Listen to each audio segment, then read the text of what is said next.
Hey, welcome to another episode of Becoming a Powerhouse Brand. On today's episode, I have the lovely Nikki Scott, who is going to be talking all things wellness, how we can get control back of our lives as women. And she's going to be talking about something that I'm going to have to try really hard to pronounce.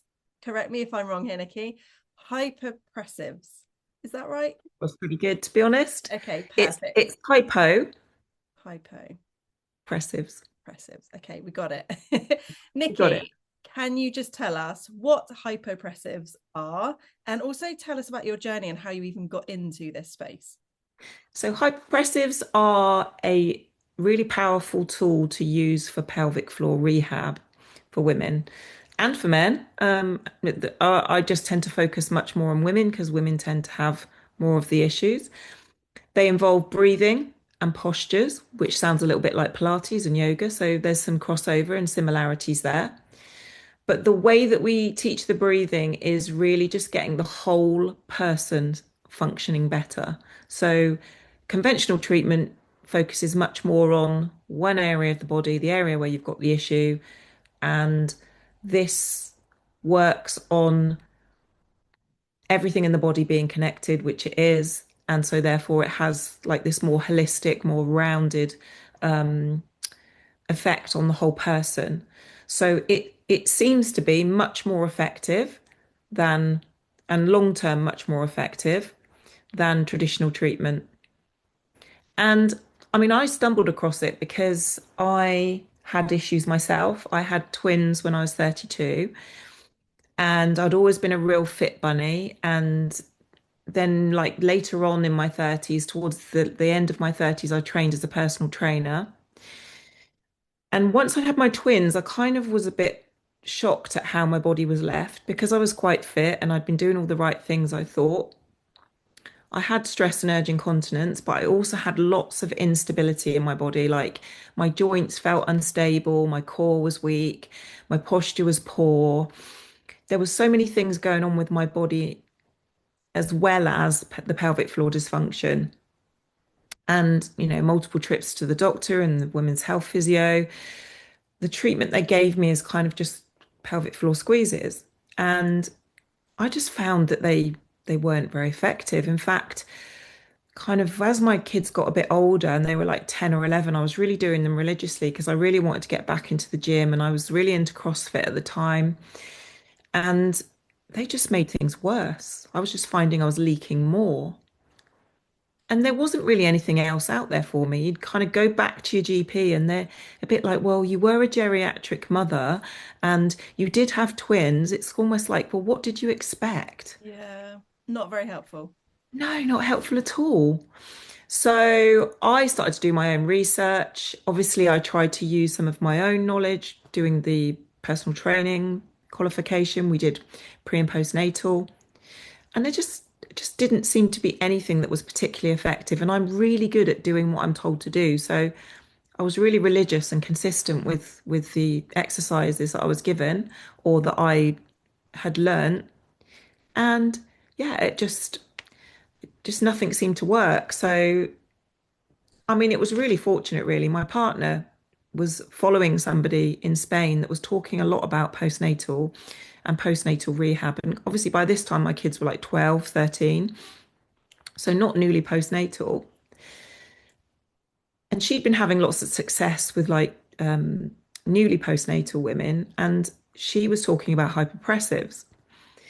And in Spain, it's been around for like, wow, it must be about 40 years now, maybe more. And being used in that world of recovery, rehab, post having a baby, and with great success. So, this woman I started following on Facebook, and then a course, like a professional course, came over to the UK about 6 months after I started following her. And the rest is history, really, because I did the course and I really like, as I said, I'm real like, oh, I've got to stick with this and I've got to do it. And I kind of encouraged my partner as well because like he didn't really have the same issues, although there was like postural issues and things going on. And we did it together and I was consistent for like 3 months of practice and my symptoms went. Like my incontinence went. I wasn't leaking when I was sneezing and laughing and coughing. I wasn't sneezing. I wasn't leaking when I wasn't exercising, and I also had urge incontinence. But that is more like when you have that sudden need to go to the toilet and then you can't hold it. Yeah. And that went too. It's like that key in the door moment. You know, you Yeah. drive up on your drive, you didn't think you needed the wee. And then as soon as you get your keys out your bag or you go to the door with them, you're like, oh my God, this is desperate now. So Yeah. yeah, all of it just the symptoms just weren't there anymore. And what I found going forward is like, I mean, now my kids are 25, 26 this year, and I've been consistent with my hyperpressive practice and things that I didn't expect to improve, like my posture. And improving my posture, it's improved how I function, how I do things in the gym, how I do things in life, my mobility, you know, all of these things that we don't think about that are really connected to that whole body experience, that where, Yeah. you know, the pelvic floor isn't just sitting there in isolation. So yeah, it was a bit of a miracle, to be honest. I think it's incredible as well. And I think I know you work with a lot of women that have gone through labor and have maybe had issues like with incontinence and things as they've progressed. And I think it's incredible, isn't it? Your body goes through such a huge, drastic transformation over 9 months to then go through the whole birth procedure, and you're signed off after, what is it, 6 weeks? It's like, It's yeah, you're okay now. You're fine. And good yet to you're not. exercise. Yeah, good to exercise and like, yeah, I mean, it's that is the madness of it, really, is that we have nothing to put that woman back together again properly. We do in not within the NHS, so we do in private practice, but even that there needs to be this like big toolbox that we say, okay, here are some things. Most of them are going to help. Some of them might not be that useful, and you might need to add some other things. But actually, having a bank of tools and information that we can signpost women to straight away. Yes, I appreciate that not everybody can afford sessions, but I know in countries like Belgium and even Spain and France, they're partially funded sessions.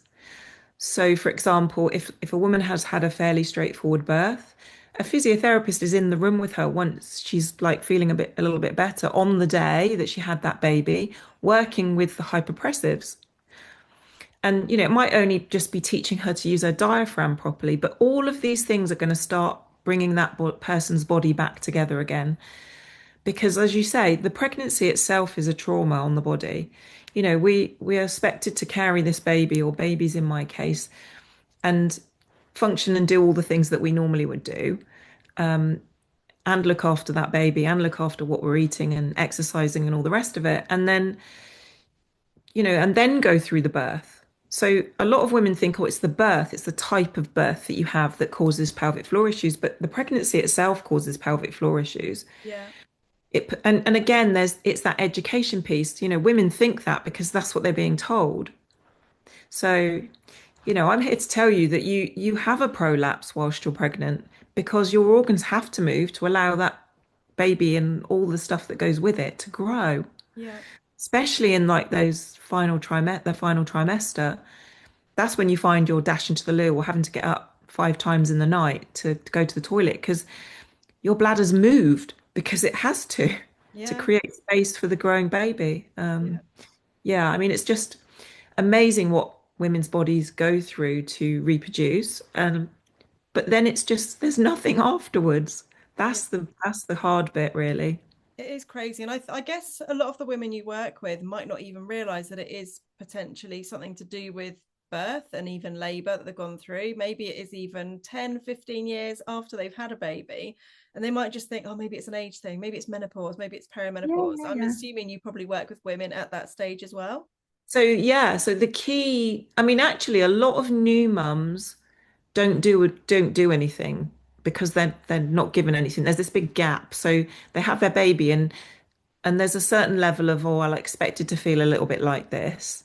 So like if they're still feeling a little bit like that in a few, say 6 months, 12 months, and then they might then go, oh, actually, there's something not right, and they might go to their GP. But if those things have kind of settled, they still haven't rehabbed properly.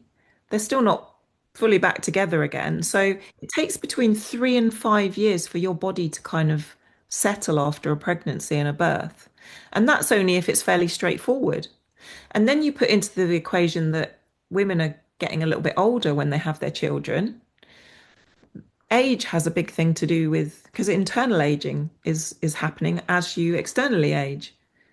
So you're right in that I see some women that postnatal, but only if they have really severe issues that they haven't been able to get the right answers from through the normal channels.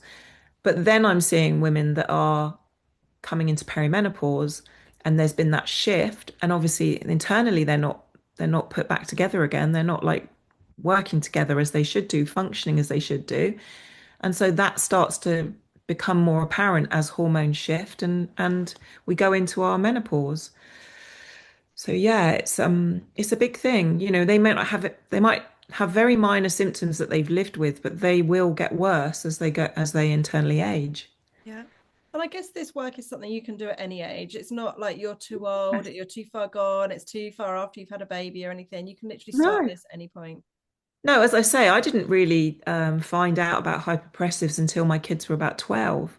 So Wow. I wasn't newly postnatal.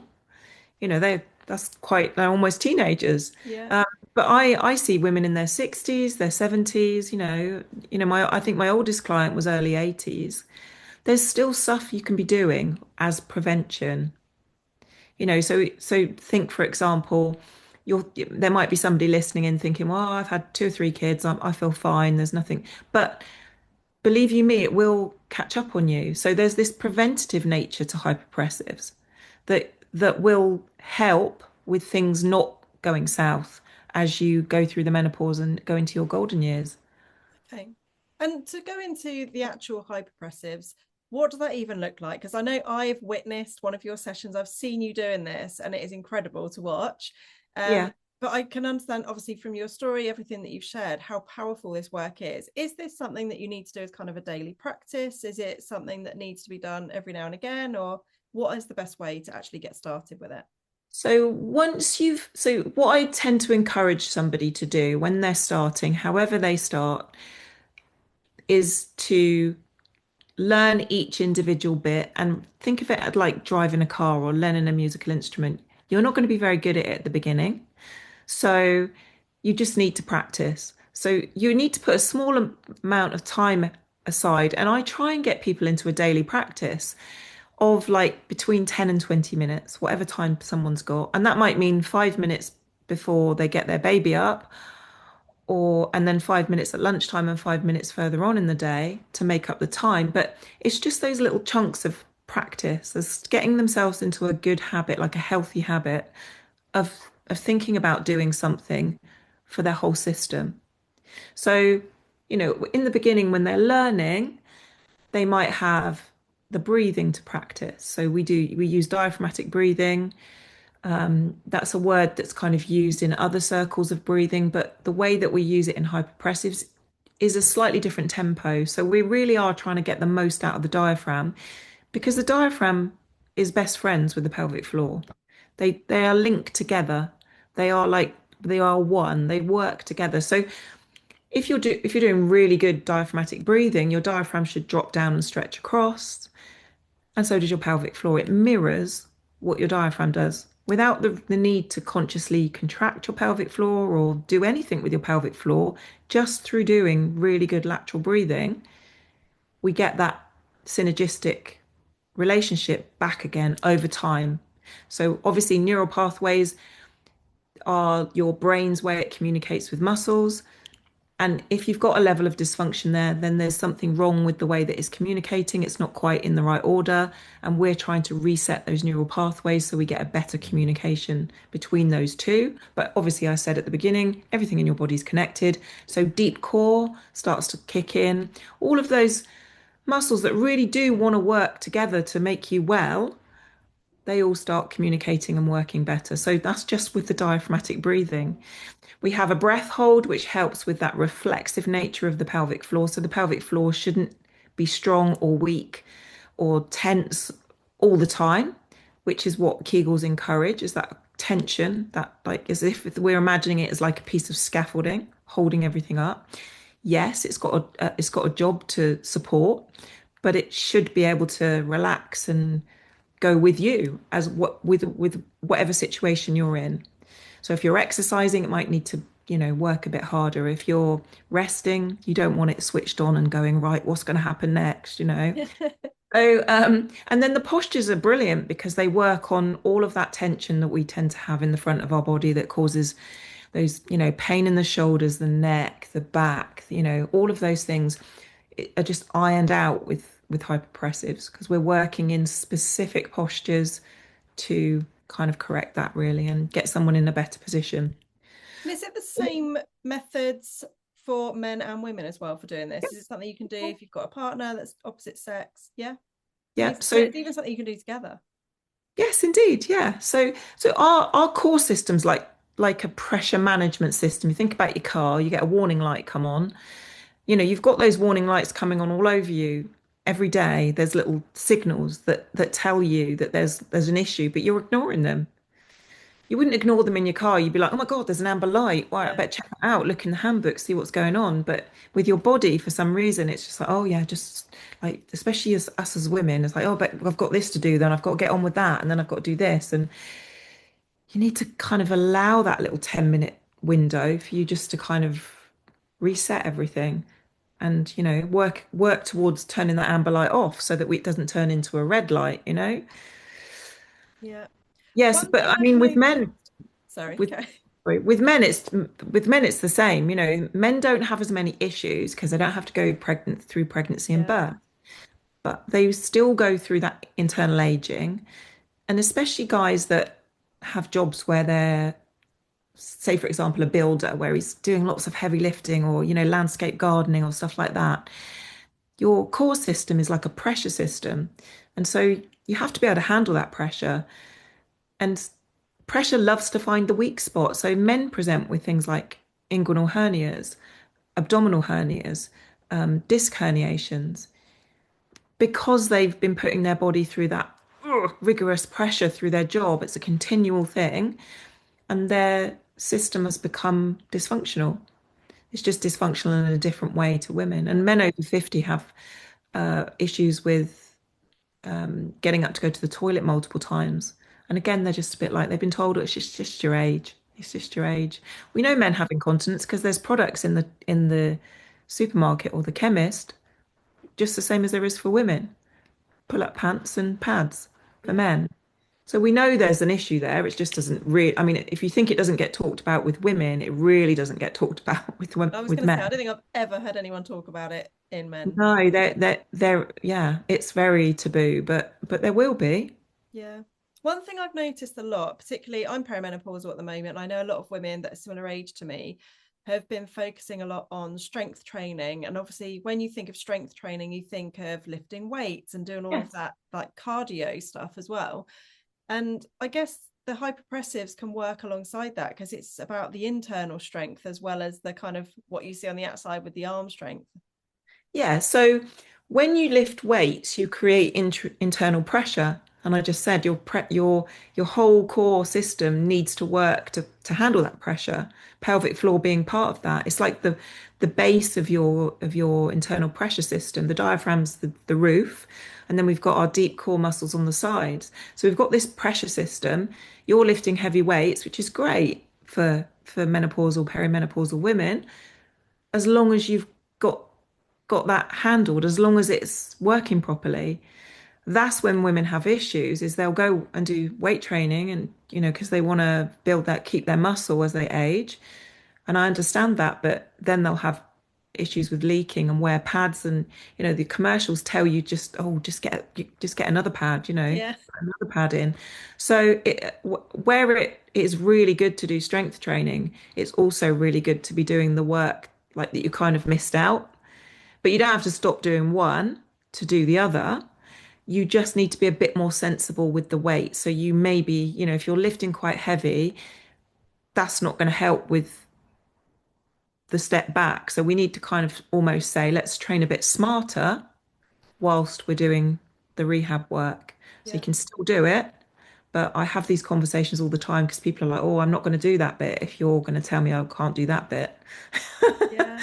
It's working on And those I'm like, I'm not foundations, going to isn't take it? that away from you because I understand how good it is for you and good for your mental health, but you still need to do this work. Yeah. Yeah, absolutely. Okay, so anyone that's listening to this now that has thought, okay, hyperpressives, I'm going to look into this. What is the very first thing that somebody would be doing? Like, is it a workshop? Is it just understanding more about what it is? Like, what would be that first step? So they can have a discovery call with me and have a chat about what they need. I mean, I do a free 30-minute discovery call that they can book through my calendar on my website. There's also a really nice 14-day reset. We do it once a month, and that's all free. And that's just little daily videos giving you the bare bones. So you'll learn how to breathe. You'll learn how to maybe set yourself up in the first posture. There are 8 postures that we learn. So it's a much longer process, but it gives you an idea over that 2 weeks. First of all, of the time you'll need to commit, because those videos are quite cleverly between 10 and 15 minutes long and Okay. they're daily. So I'm already trying to kind of get people to a point where, oh, actually, I can do this. I can fit this in before I clean my teeth or have a shower or whatever it is. So that's all free. It's a 14-day reset. We've just started one in March. We've got another one coming up in April that people can join. Yeah, so that's probably first steps without kind of having to have any outlay. And then after that, there's lots of different options. So that's why I say if people would like a discovery call, that's probably the best way is just to have a chat about what they need. Yeah. And is it quite a bespoke thing that you create for clients, depending on what their situation is, what they're looking to get out of Yeah. it? Yeah, I would say generally most people are able to do all 8 postures and to get the breathing, and but there are some situations where we have to change things around a little bit, and especially with the older client there are some things that they find a little bit too tricky, but it's that's what's nice about it. It's very adaptable, and if something is really uncomfortable we just leave it out for now and come back to it another time. Perfect. Now, I know you went through a phase in your life where you just felt like there wasn't the support there, and you obviously were somebody that wasn't accepting just do pelvic floors, or Yeah. it was just your age, you're a geriatric mum. You weren't Yeah. accepting that. You went out and you found the solution. But for a lot of women, they don't. They listen to the advice they're getting, which is follow those things and just accepting, well, this is just my life now. This is literally just what it is. What kind of mission would you say that you are on? What is your absolute dream to create in this space of what you're doing so that you can help more people? I think what I'd really like to be doing is helping women understand that there is so much more out there than that's being offered. However, they're going to need to step outside of the free treatment, the NHS, the current pathway, because at the moment there isn't that sort of Pandora's box of tools that the NHS offers. And I mean, things are improving. I hear every day that, or my doctor mentioned about this, or, so I think that they are looking outside because I think that a lot of the medical profession are seeing that actually, it's not really fixing things because then we end up with women that need surgery and that's kind of almost worst case scenario. So I suppose for me it's kind of getting out there, doing more workshops, doing more speaking gigs, just getting it much better known as a really good holistic treatment for pelvic floor dysfunction. Amazing. I love that. Now, Nikki, you are speaking at Light Leaders, my event later in the year. What can we expect from you at the event? Oh, lots of energy and and talking about sensitive subjects maybe because I know that women find it all a little bit embarrassing, and I think that's the first thing is just to kind of get over that Yeah. and know that you're very safe with me, with whatever you tell me. Believe you me, I've heard lots of different things from lots of different women. So, and to kind of reassure people that they're not alone, that they're, that probably 1 in 3, if you were in a room, 1 in 3 of those women have some form of pelvic floor dysfunction. And that's only the women that report it. I bet you the numbers are even, it's like probably 1 in 2. Yeah. So yeah, it's about safety. It's about creating something that where people feel safe, they have the knowledge, and they can go forth and say to their GP, this isn't good enough. I've been doing this. and this works. And what you gave me, it really didn't. So it's like, it's just empowerment, really, I suppose. Love that.